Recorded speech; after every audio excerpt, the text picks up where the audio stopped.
এবার ইরানের খেলা শুরু হয়েছে। নিজেদের অর্থনৈতিক অবস্থা চাঙ্গা রাখতে চীনের দ্বারস্থ হচ্ছে যুক্তরাষ্ট্র। কি এমন কাজ করলো ইরান? বিস্তারিত জানতে সম্পূর্ণ ভিডিওটি দেখুন।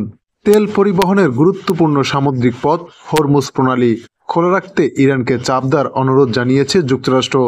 মার্কিন পররাষ্ট্রমন্ত্রী মার্কো রুবিও বলেছেন, ইরান যদি প্রণালীটি বন্ধ করে তাহলে চীন সবচেয়ে বেশি ক্ষতিগ্রস্ত হবে। তাছাড়া চীনের পাশাপাশি আমাদের দেশের অর্থনীতিতেও পড়বে বিশাল প্রভাব।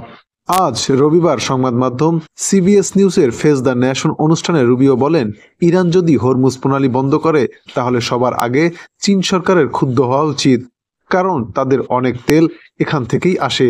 যদি ইরান হরমুজ প্রণালীতে মাইনে স্থাপন করে তাহলে চীনকে চড়া মূল্য দিতে হবে এবং অন্যান্য দেশকেও মূল্য দিতে হবে। ইরান যদি হরমুজ প্রণালী বন্ধ করে তাহলে আমাদের অর্থনীতিতেও প্রভাব পড়বে, পুরো বিশ্বের উপর ব্যাপক প্রভাব পড়বে। মার্কিন পররাষ্ট্রমন্ত্রী রুবিও আরও বলেন, ইরান যদি এই কাজ করে তাহলে এটি তাদের জন্য হবে আত্মহত্যা।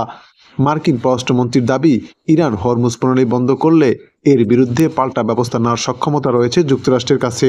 দর্শক, আমেরিকাকে জব্দ করতে ইরানের এই পদক্ষেপকে আপনি কিভাবে দেখছেন তা জানাতে পারেন আমাদের এই চ্যানেলের কমেন্টসে।